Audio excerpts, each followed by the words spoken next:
All right, y'all. We are in our third week of summer school, and I've got one of my IML siblings for a special episode. As you know, we just did our IML class 46 kind of check in. We decided that we're going to keep that going. So I'm going to be bringing you IML siblings every other month until our class is over. So you're going to get to meet potentially all of us by doing this. So our guest that's going to be on tonight is definitely has an invitation to come back for one of our group things too.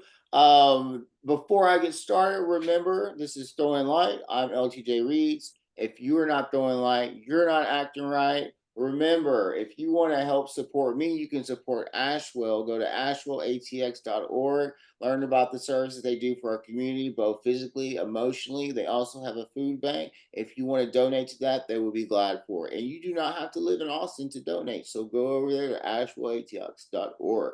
Let's go ahead and get it started. Um, Today's topic or tonight's topic with Kewal, my IML sibling and also one of my siblings here in Austin, is going to be about what is the non-binary, or what is that right? Did I say it right? What What is the gender binary? is the gender binary? All right, so Yeah. Kewal, before we get into that, why don't you introduce yourself? Tell people a little about who you are, where you live, what you do, what's your night job, what's your day job, what's your side job, whatever. Gosh, there's a lot going on. That's a lot. Okay, I'm going to try to remember this. My name is Kewal. It's spelled with a W that sounds like a V. I always say that Kewal rhymes with navel, but now I get to say it's pronounced exactly like Henry Cavill's last name, but spelled totally differently. People get that one because they love it. They love him. Um, I am by day, I'm a yoga teacher. I've been teaching yoga here in Austin for like 23, 24 years. And I've also been a massage therapist for a little over 20 years now. And I'm trying to get out of both of those. So I went back to school during the pandemic, got a bachelor's degree in social work with a minor in social behavioral science.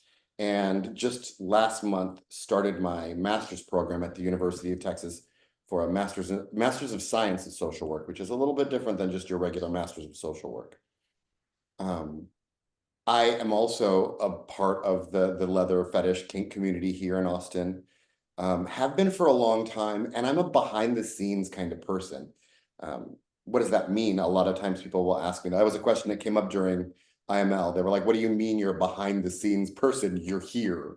And what that means is that I have been involved in raising funds for a lot of different organizations over the past almost 30 years here in Austin. I've lived in Austin since 1995. And I like to organize things. I have a lot of friends and I have a lot of connections, and I have friends with connections, and I'm not afraid of asking for help when I know it's going to help other people. So I do whatever I can to help out communities that I can relate to. So communities of color, people with HIV, people with substance use issues. These are all very close to my heart because they're parts of the life that I've led so far. And I would just want to help other people find a life that they enjoy. But I'm also a non-binary person, and that's what we're here to talk about. And I'm just going to preface everything I say with what I'm talking about is my own experience of being non-binary, because the way that I am non-binary is different than the way someone else is non-binary. There's a lot of different ways to approach this, and a lot of different ways to feel about it, because the way that I view gender is it exists on a spectrum, and a lot of people feel this way. There's male at one end and female at the other end, and people seem to think you gotta pick one or the other, but we're ignoring all that stuff right in the middle. And I think that's what we should talk about. Do you have any specific questions before I just jump in? Because I will take over if you don't stop me. Oh no, I'm going to guide you through this. Okay, so what I kind of want to do is I do want to talk about before you jump into it, the middle part. Do you feel that is a dominant aspect of the human experience? Is that middle area? And how has things like the Kinsey scale inspired your if that's Hmm. had did that because that inspired me a little bit to at least be like when I was in school, I heard about it, I'm like, oh, okay, there's this out there that says that my sexuality, my wants and needs are all normal. Yeah, I mean, the Kinsey model is really helpful because it gives people the idea that you can be entirely heterosexual, but also entirely homosexual, but you can be bisexual also. Like we all agree that bisexuals are real things, you know? And I've met people who are like, no, I'm into both, but I definitely prefer one more than the other. Gender is a lot like that. But I feel like it's also really important to note that gender and sexuality are two different things. They're two different spectrums. Um, being, oh, sorry, that's my dog. What's that? Being non-binary, being non-binary doesn't mean that I am that doesn't mean that I'm bisexual. I just happen to be. Uh, but if I were attracted to just one gender more than the other, that I would still be non-binary. Um, Gender is, you know, it's what lives up in here. And and your gender expression is also different from your gender. Um, this was reminds me of an IML question that I got during my interview. They asked me how I balance my expression of gender with the gender that I feel the gender that I am. Because my bio said I was non-binary, and they were confused because they said I presented a hypermasculine look. It was one judge who said this. I can't say it was all of them. And I was wearing like a button-down shirt with a harness and jeans, but I also had like some really fancy fucking nails, you know? And I was wearing a full face of makeup. So my expression is just my expression. Do you feel that people, I don't want to, I mean, I'm not going to say that the judges do that, but people challenge you and maybe make you want to pick a side that you identify with more. Um, there's a little passive aggression sometimes from people who really want me to choose masculine. And to be like fair, I mean, you can't really see everything. I'm wearing my like one of my like favorite shirts. This is a shirt that was made by someone here in town. Her name is Ren Bates, but it's like trans pride colors, you know, and it's got feathers on there also because my family is native to Mexico, and her family is native to a different tribe, a different area of America. But we've bonded over being kinky native folks. So she made me this really cute native trans shirt, and I love it so much. But um, people do want me to choose one more than the other, and they almost always want me to be masculine because my body does appear very masculine. I lift weights. I love lifting weights. It's one of my favorite things to do, and my body is pretty muscular. Um, so people will see me and they want me to choose masculine because they want me to embody that role for them. This is where I get to say that when you meet people, they don't know you, especially like if they're new, even if they know you if they see you regularly, they mostly don't know you unless they're spending a lot of time with you. So when I meet people in the scene, when I'm, you know, doing my thing as a title holder, I can trust that 90% of what they perceive of me is their own projection. Like they're seeing what they want to see. So I do my best to correct people when they misgender me because I want them to know, like, even though I look like a bodybuilder, I can still be non-binary, you know, because it's up in here. You know, uh, what are some ways that people can advocate more for um, non-binary thinking? I know that there's more than straight and gay. I know that there's more than black and white. I know there's more than Democrat and Republican. Um, I, oh, what were you gonna say? I would say non-binary, trans, cisgender, whatever.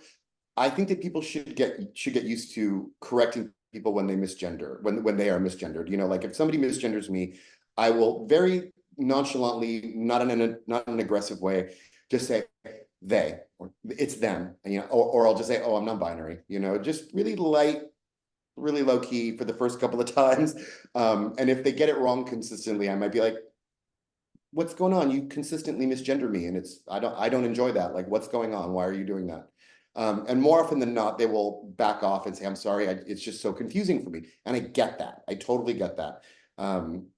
Because when we're trained from a young age to look at people and see man and woman, you know, um, younger generation coming up right now, they're getting a better education in this than we are because they're growing up with the idea of the gender spectrum where we had the binary, which is the opposite of that, you know?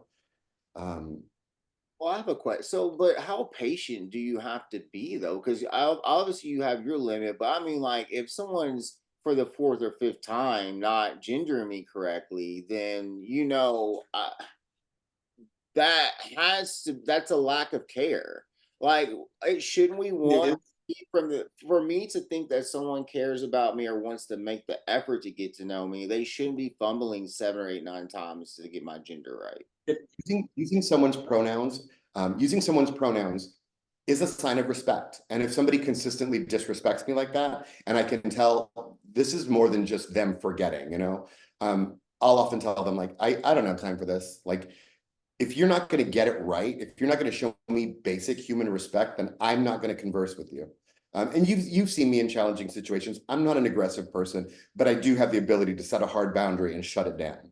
Remove yourself from the situation. I've seen you do that. Yeah, like I don't have to put up I don't have to put up with that, and I'm not an aggressive person, despite my size and build. Like I'm a nonviolent person, so I will often you tell people I don't have time for this. I'm not dealing with this, and walk Uh, away from it. there was that Texas group that was not named, right? That yeah, and it's all about when you left the group of reaching out and be like, well, okay, well, it's just a misunderstanding. But I've watched through I learned from you, and I have learned to be cognizant. And even when people bring you up, I am not in any kind of way. I'm like, hey, like this is something I know. I know that Cable will appreciate this if you say it this way, or things Yeah. like that. And Well, as leaders, I group. just want to say, as leaders, I think it's super important. But I had a situation where I was judging a recent contest, and one of the contestants, in their application, put that they were attracted to toxic masculinity, like written in words. They then, when we were questioning about it, turned it back into they are attracted to hyper masculinity. Um, how do you feel about people in leadership positions that have these like um non-progressive gender ideals, and to some degree, Well, keep going, no, go ahead. I don't think that being attracted to hypermasculinity is necessarily a problem in its own.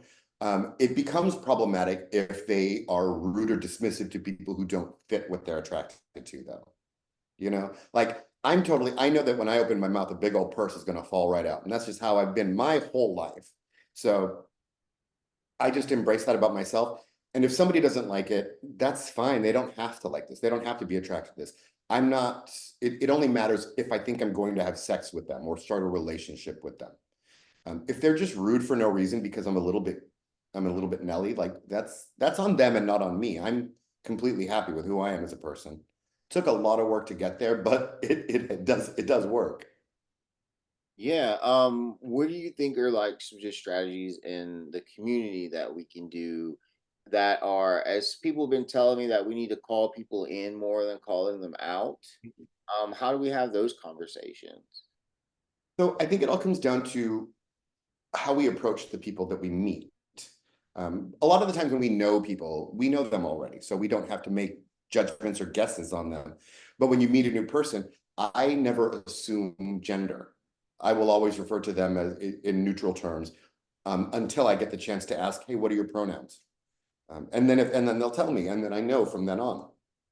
So I think that normalizing that kind of behavior, which is interesting. Like that's really normal for me in my school setting, and it's really normal for me in my work setting. Like we talk pronouns at the yoga studio and in school constantly.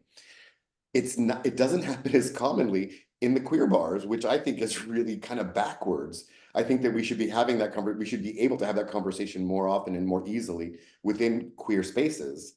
Um, so what I just mean is we should be able to just be like, oh, hi, it's nice to meet you. My name is Kewal, they, them. What are your pronouns? That sort of introduction, just sort of setting the tone immediately of like, this is where I'm at, and I would like to respect you in the way that you want to be respected. I mean, that makes sense. Yeah. Um, you know, uh, do you what are like what are, okay, so you made top 20 at IML, and you're not binary, got to represent as who you truly are. You looked fantastic. You did an amazing job. Thank you so much. How was that getting that respect on the stage, and getting that moment of being seen? Talk a little bit about that. Yeah, that's gonna make me cry, just so you know, because that was a really big, really important moment for me. Um, to share that part so openly on theoretically the largest stage in the world for our community, um, to be recognized as such. And then after the competition was over, we got on the bus, we went back to the hotel, and I stayed outside to have a cigarette. And somebody came up to me and said, "Hey, thank you so much for being up there." Um, they said, "I've never seen a non-binary person over the age of 33, and I'm going to be 50 in a few weeks." So they were like, "I didn't know that this was a possibility. Like, I see you doing this, and now I think I can do all the things that I want, including get old." Like, they were like, "I didn't know that I could have a life, and now that I know it's possible." And we hugged and cried, and then I went upstairs and cried some more. It was a really touching moment for me, and it made me realize, like I mentioned earlier, I'm a behind the scenes person. Getting up on the stage to do my local contest, first of all, was a big step for me. And it was really wildly uncomfortable. And then going to IML, if you had told me I was going to do that a year ago, I'd have been like, "You're crazy. There's no way." Um, but I did it because I had people telling me, we need that representation. We need to see different types of non-binary folks up there. And I was really happy to share the stage with some of the other non-binary contestants up there. Me and Venice just became like the closest of buddies. I love them so much. I'm trying to get them to come and visit me in a few months. But it was it meant a lot to me to be up there and to be seen and to have people reach out. I was told afterwards that I'm only the second non-binary person to hit the top 20. Um, and that's a big deal. That's a big deal. Representation opens doors to access, you know? Like, we have to be seen in order for other people, other non-binary people are going to see that, and they're going to think, "Oh, I can compete in I mean, I wore a classic Leatherman look. And I know I use the word man because that's what I dressed up as. Um, but I wore that on purpose.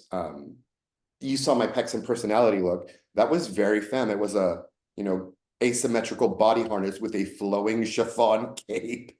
It was gorgeous. Designed by Tara from Surat, Tara Deering, who is also non-binary. So working with a non-binary designer, gotta tell you, so easy because the way that we speak to each other, it's more conceptual rather than gender. We were like superhero, but fashion, but like evil villain. It was great. So having the moment where being who you are, inspiring people, what has it been like coming back after IML now and being back in the community here in Austin? Well, I love being back in the community here. Our welcome back party was a great time for me. I met so many people, and so many people came up to me to tell me that they were really proud to see how well Texas and Austin were represented. I was very, very proud to be there with Beacon, who is one of my best friends. We're in the same leather house.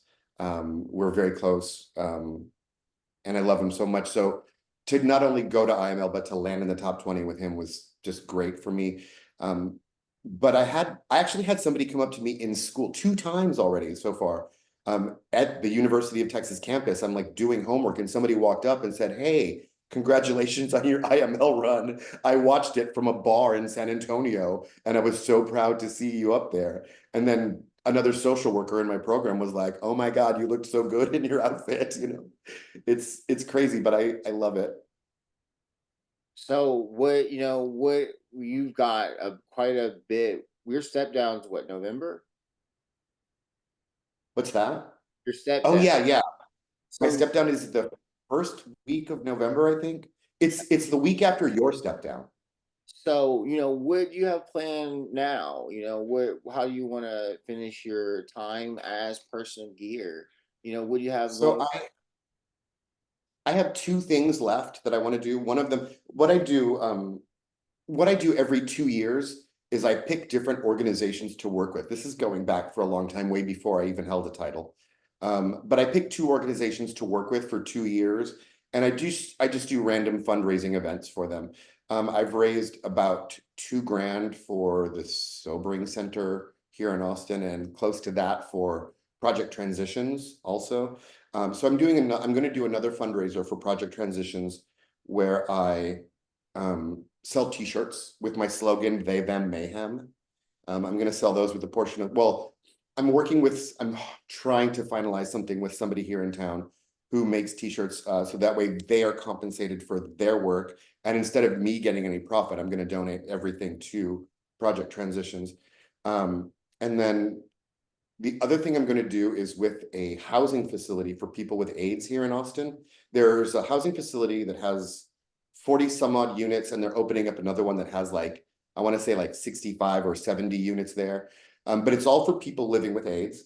And most of them have different diagnoses going on simultaneously. So they've got this comorbidity issue of AIDS plus this and that, or substance use. Anyways, they don't, most everybody does not have any advanced directives, like a living will, a durable will, or power of attorney, durable power of attorney, none of those final things. I'm going to get together with some notaries and lawyers where we can sit down with them on a Saturday and fill out all this paperwork, have it notarized, and then give them a copy for themselves and a copy for their doctor. So essentially helping people with AIDS fill out their advanced directives for healthcare.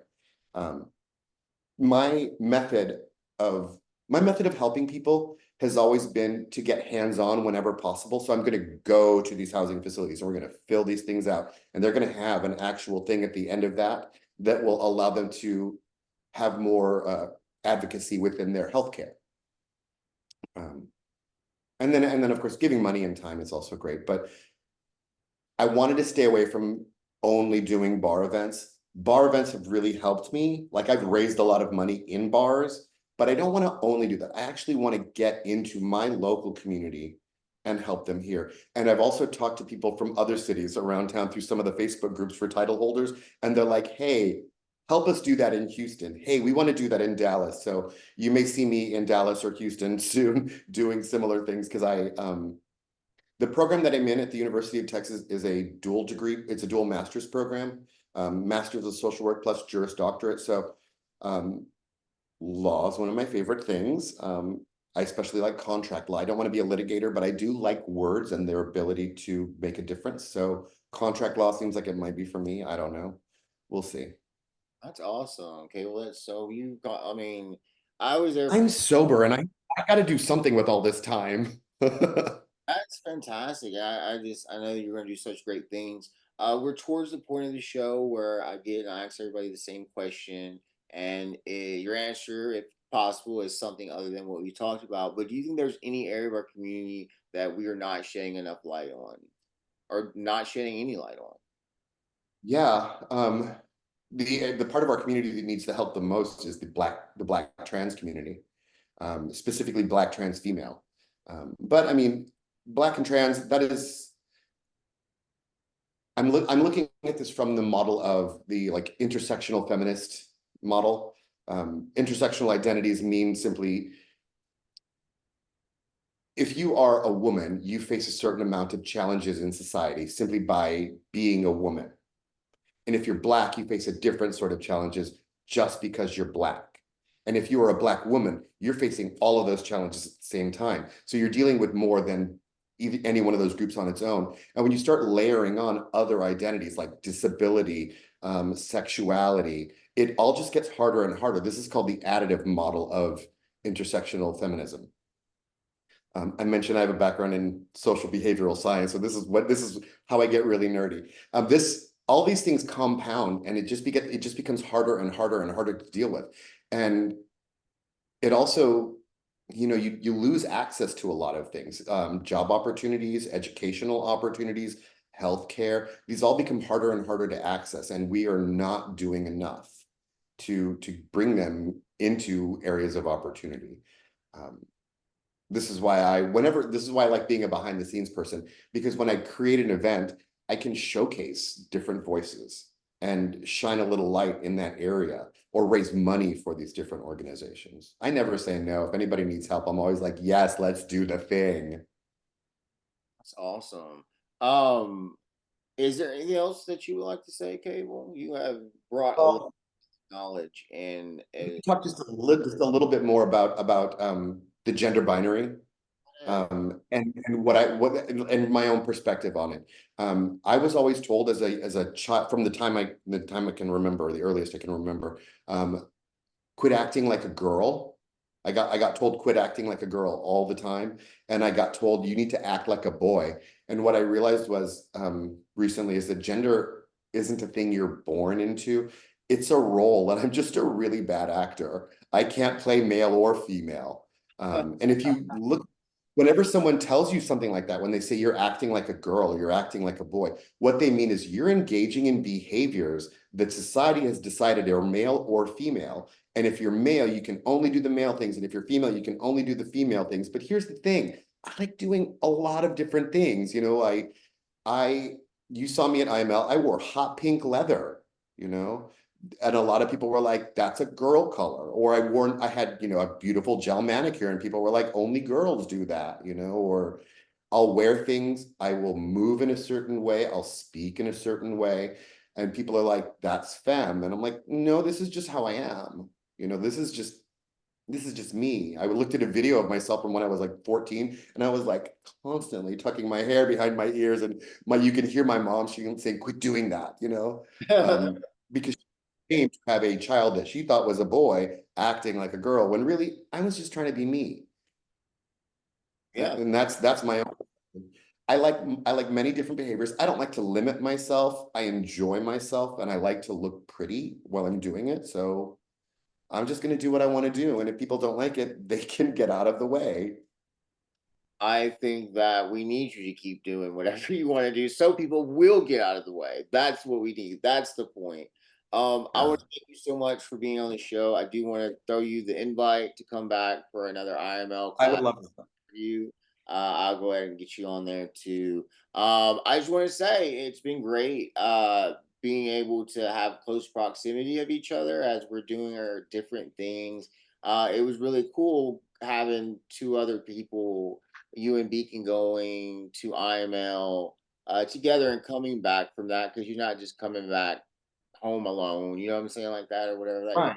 Well, we really showed up for each other. Like I remember spending like being able to like, fix a collar here, adjust a hat there, just not just with you, but with a lot of people. And that was one of the magical things about IML was like nobody got my pronouns wrong ever.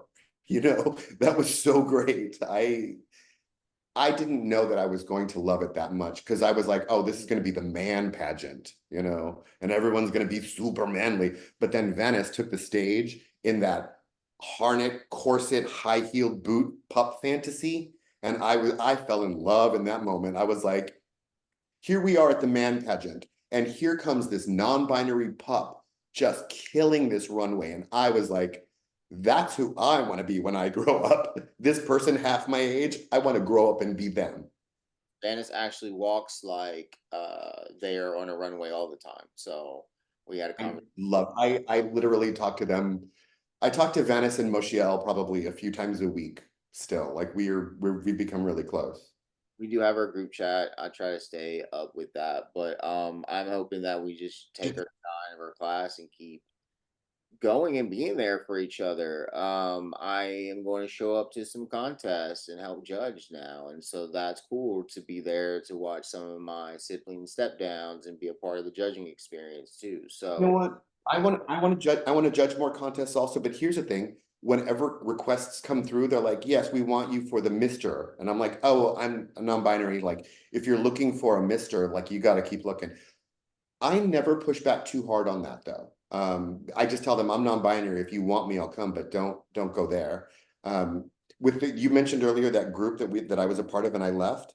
I didn't leave it in a harsh or mean way. I think my words, which were written on Facebook, may have been interpreted that way. But what I said was, if this is an affinity space for men, I honor that. Like, I think that spaces for men are just as valid as important as like spaces for women. So you can have your man space. I'm just not going to put myself in it, you know, because that's not, I'm not a man and I don't want to join your man space where you're going to talk about things that you think are important.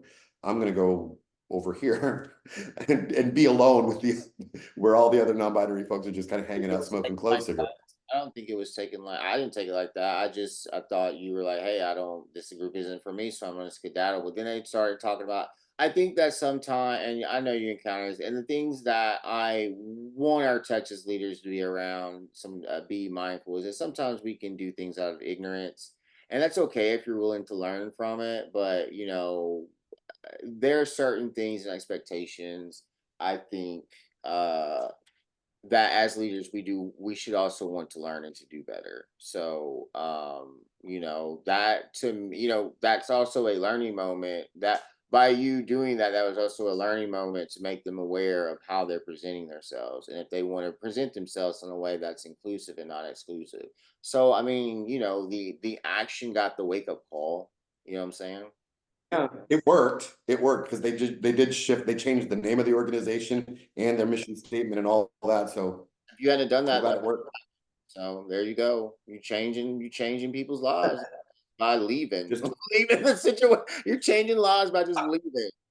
not even trying to. Not even trying to. I was just like, peace. But next thing you know, you're saving the world because you just left. Oh my God. All right, well, that brings us to the end of Throwing Light. Thank y'all so much. And remember, say goodbye to Cable. Remember, y'all, if you're not throwing light, you're not acting You're right. being shady.